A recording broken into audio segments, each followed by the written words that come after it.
احمد ہوں، احسان ہے مجھ پر قسمت کا، کہتا ہے مجھے سارا عالم، پروانہ شمع ہدایت کا، دیوانہ خوب احمد ہوں۔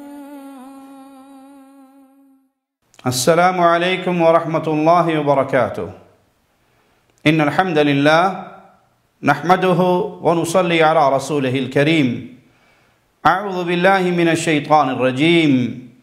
وَإِذَا ذَكَرْتَ رَبَّكَ فِي الْقُرْآنِ وَحْدَهُ وَلَّوْا عَلَىٰ أَدْبَارِهِمْ نُفُورًا۔ اہل شرک، ان کا یہ وطیرہ ہے کہ ایک اللہ کی وحدانیت کا آوازہ ان سے برداشت نہیں ہوتا۔ مشرکین مکہ کا بھی یہی حال تھا۔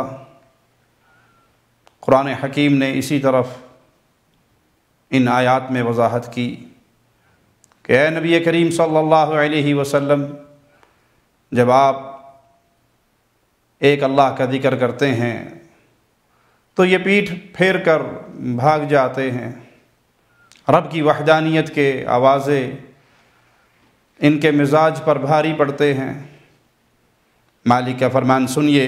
دوسرے مقام پر اللہ فرماتا ہے، سورۃ زمر ہے، آیت نمبر 45، وَإِذَا ذُكِرَ اللَّهُ وَحْدَهُ، جب بھی اکیلے ایک اللہ کو یاد کیا جائے، ایک اللہ کا ذکر کیا جائے، وَإِذَا ذُكِرَ اللَّهُ وَحْدَهُ اشْمَأَزَّتْ قُلُوبُ الَّذِينَ لَا يُؤْمِنُونَ بِالْآخِرَةِ، ایک اللہ کی توحید کو سن کر ان کے دل تنگ پڑ جاتے ہیں جو آخرت پر یقین نہیں رکھتے، جنہیں قیامت کی گھڑیوں پر یقین نہیں ہے، ایک اللہ کا نام سنتے ہیں، ایک اللہ کی وحدانیت کو سنتے ہیں تو ان کے دل تنگ پڑ جاتے ہیں۔ وَإِذَا ذُكِرَ الَّذِينَ مِن دُونِهِ إِذَا هُمْ يَسْتَبْشِرُونَ، اور جب ایک اللہ کے علاوہ اوروں کا بھی ذکر کیا جائے، کسی اور کا بھی نام لیا جائے کہ نہیں صرف اللہ ہی اللہ نہیں، اور بھی ہیں، یہ بھی ہے اور وہ بھی ہے، فلاں بھی کرتا ہے اور فلاں بھی کرتا ہے، اس کے پاس سے بھی ہو جاتا ہے اور اس کے ہاتھ میں بھی سب کچھ ہے، اذا ہم یستبشرون، پھر ان کے چہروں پہ خوشیاں آتی ہیں، پھر یہ مسکراتے ہیں، پھر ان کے دل کو تسلی ہوتی ہے۔ تو مشرک کسی دور کا بھی ہو، اس کے لیے آوازہ توحید بڑا بھاری ہے۔ وہ مشرکین مکہ ہوں جن کا حال قرآن حکیم کی آیات میں بیان ہوا، یا کسی اور دور کے لوگ ہوں، وہ خوش اس بات سے ہوتے ہیں جب انہیں یہ کہا جائے کہ اللہ کے علاوہ بھی حاجت روا ہیں، مشکل کشا ہیں، اولاد دینے والے ہیں، رزق دینے والے ہیں، شفا دینے والے ہیں، بگڑیے بنانے والے ہیں، کشتیوں کو پار لگانے والے ہیں، فلاں بھی یہ کر لیتا ہے اور فلاں کے ہاتھ میں بھی رزق ہے، فلاں بھی موت دیتا ہے اور فلاں کے ہاں بھی زندگیاں مل جاتی ہیں، روحوں کا تھیلا چھین کے مرووں کو وہ بھی زندہ کر لیتا ہے۔ جب اس طرح کی باتیں کی جائیں تب اہل شرک خوش ہوتے ہیں، اور جب ایک اللہ کی توحید کا نام لیا جائے تو اہل شرک کے دل تنگ پڑتے ہیں۔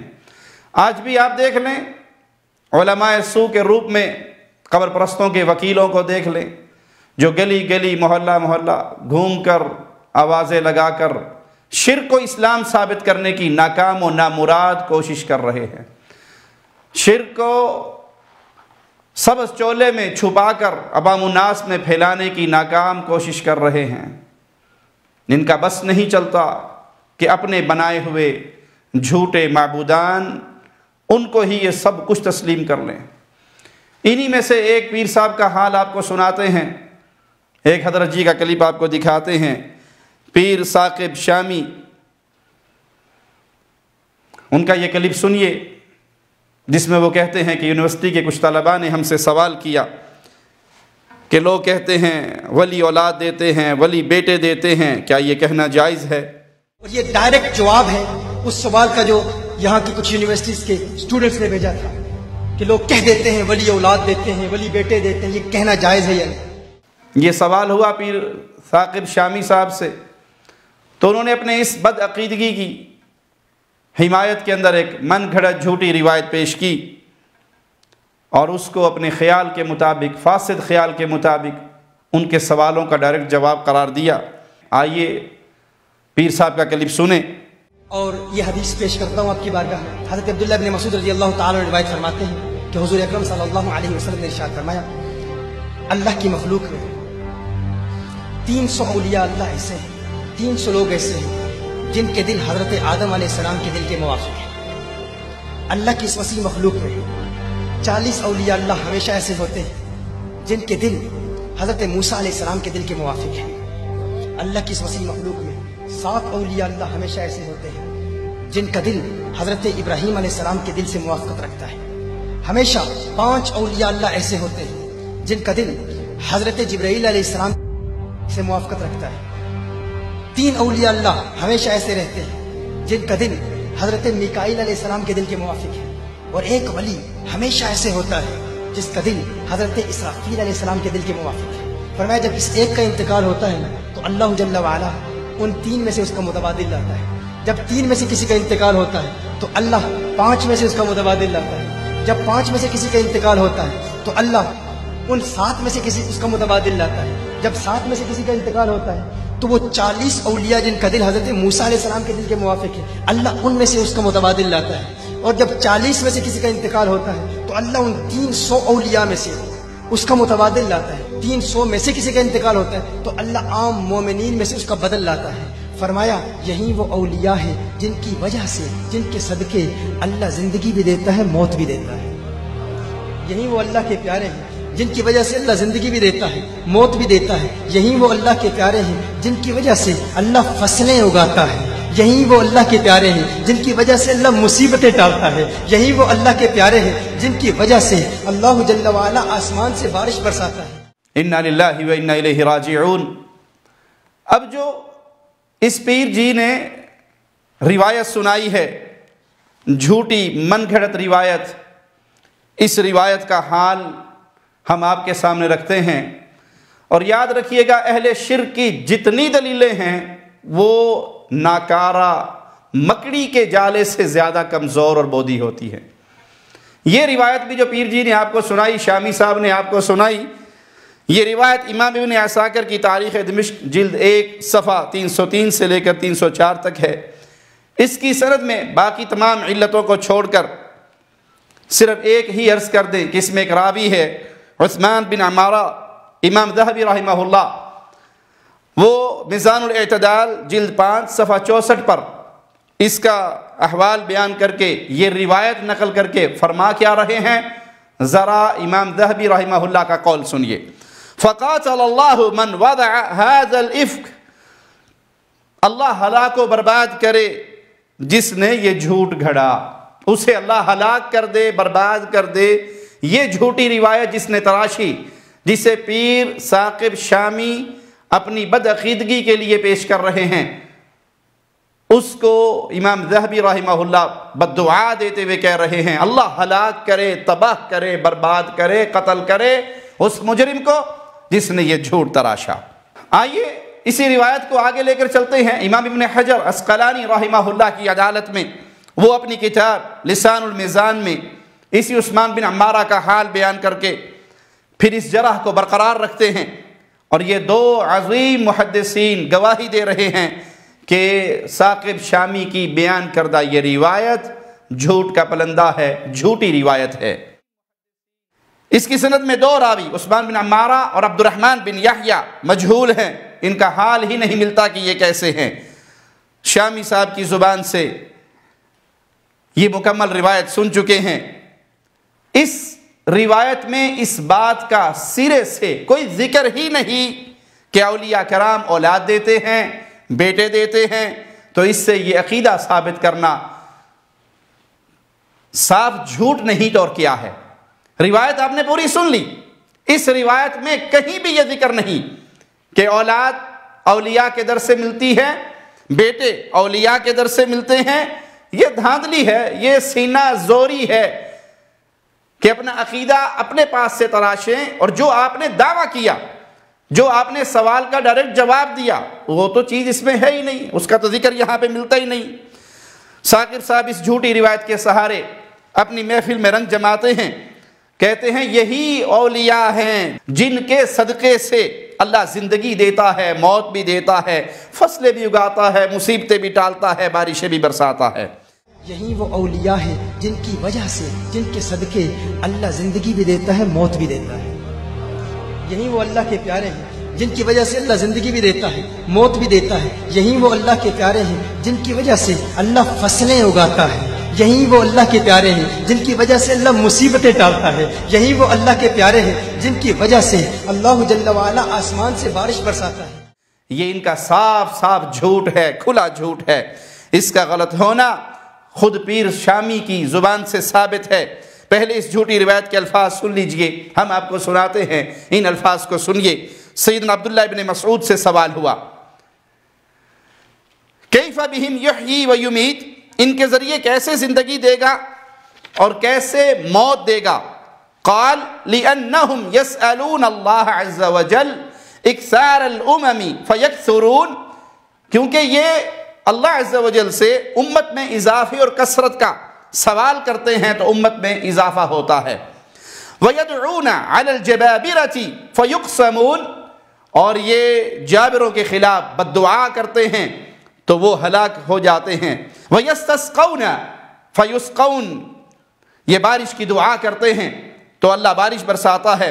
وَيَسْأَلُونَ فَيُنْبِتُ لَهُمُ الْأَرْض، یہ سوال کرتے ہیں، اللہ سے مانگتے ہیں تو زمین سے انگوریاں پیدا ہوتی ہیں۔ وَيَدْعُونَ فَيُدْفَعُ بِهِمْ أَنْوَاعَ الْبَلَاءِ، یہ دعا مانگتے ہیں، ان کے ذریعے سے مصیبتیں دور فرمائی جاتی ہیں۔ اس جھوٹی روایت سے بھی ان تمام نعمتوں کی وجہ ان کی دعاؤں کو بتلایا گیا۔ روایت بھی جھوٹی اپنی جگہ پہ، وہ بھی ثابت نہیں، اور اس روایت کو بنیاد بنا کر ثابت یہ کرنے کی کوشش کی گئی کہ یہ اولیاء اولاد بھی دیتے ہیں، بیٹے بھی دیتے ہیں، ان کی وجہ سے بارشیں بھی برستی ہیں، ان کے صدقے انگوریاں بھی اگتی ہیں، اور ان کے صدقے مصیبتیں بھی ٹلتی ہیں۔ لیکن جب ہم نے اس کی روایت کو اصل جگہ سے دیکھا تو وہاں ثابت کیا ہوا؟ روایت کیا ہے؟ یہ اللہ سے دعا کرتے ہیں، ان کے اپنے اختیار میں کچھ نہیں، ان کے صدقے نہیں اولاد ہو رہی، ان کی وجہ سے نہیں ہو رہی، یہ دعا کرتے ہیں۔ اور نیک ولی سے دعا کروانا جائز ہے، شریعت اسلامیہ سے ثابت ہے۔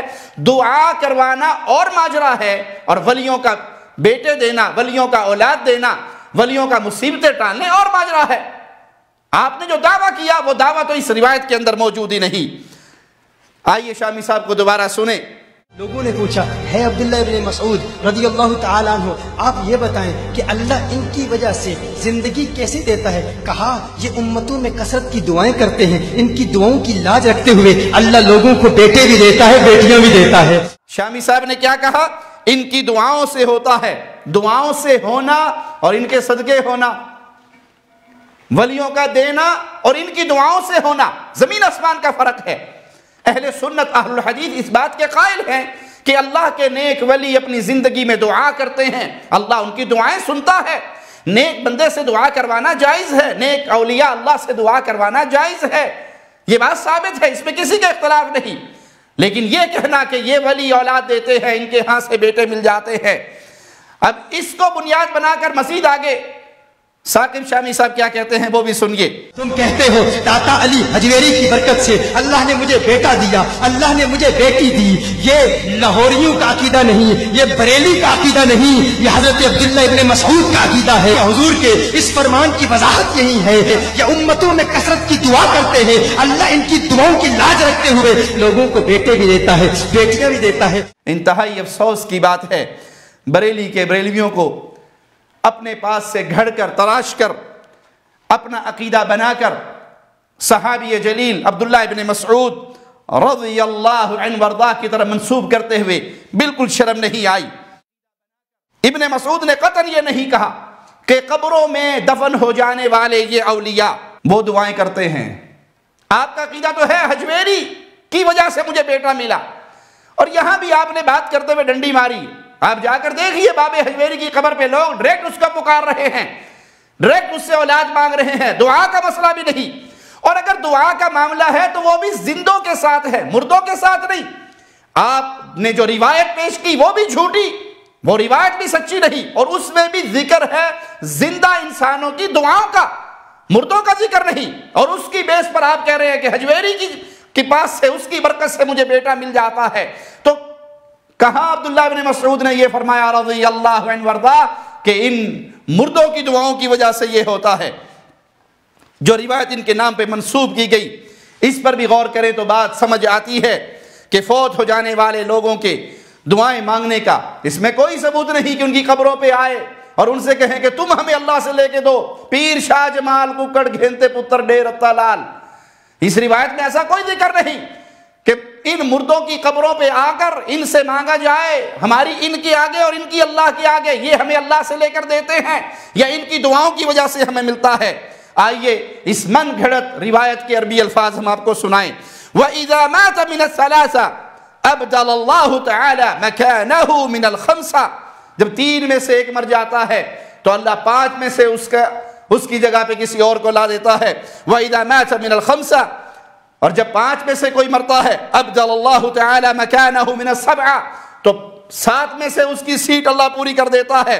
وَإِذَا مَاتَ مِنَ السَّبْعَةِ، جب 7 میں سے کوئی مرتا ہے أَبْدَلَ اللَّهُ تَعَالَى مَكَانَهُ مِنَ الْأَرْبَعِينَ، تو اللہ 40 میں سے اس کا خانہ پر کر دیتا ہے۔ وَإِذَا مَاتَ مِنَ الْأَرْبَعِينَ أَبْدَلَ اللَّهُ تَعَالَى مَكَانَهُ مِنَ الثَّلَاثَمِيَّةِ، تو 300 جو اولیاء تھے اس میں سے اس کا مقام پورا ہو جاتا ہے، اور جب 300 میں سے کوئی مرتا ہے تو پھر عام مسلمانوں میں سے اللہ اس کی جگہ پہ کسی اور مسلمان کو فٹ کر دیتا ہے۔ اب یہاں روایت کیا ہے کہ جب کوئی فوت ہو جاتا ہے اس کی جگہ پہ نہیں آ جاتا ہے، جب کوئی فوت ہو جاتا ہے، جب مر جاتا ہے، مات مات مات مات، یہ بار بار جملے آپ نے اس روایت میں سنے۔ اس کا ترجمہ بھی ہم آپ کو شامی صاحب کی ہی زبان سے سناتے ہیں، ذرا سن لیجئے۔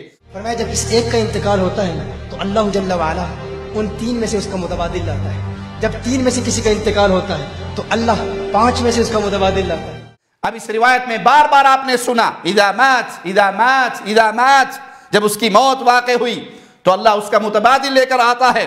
اگر وہ مردہ، وہ مر جانے والا، وہ زمین میں دفن ہو جانے والا، وہ قبر کی مٹی کے نیچے دفن ہو جانے والا، وہ بھی دعائیں مانگ کر باہر کھڑے ہوئے زندوں کو اولاد دلوا سکتا ہے، تو پھر متبادل لانے کی ضرورت کیوں پیش آئی؟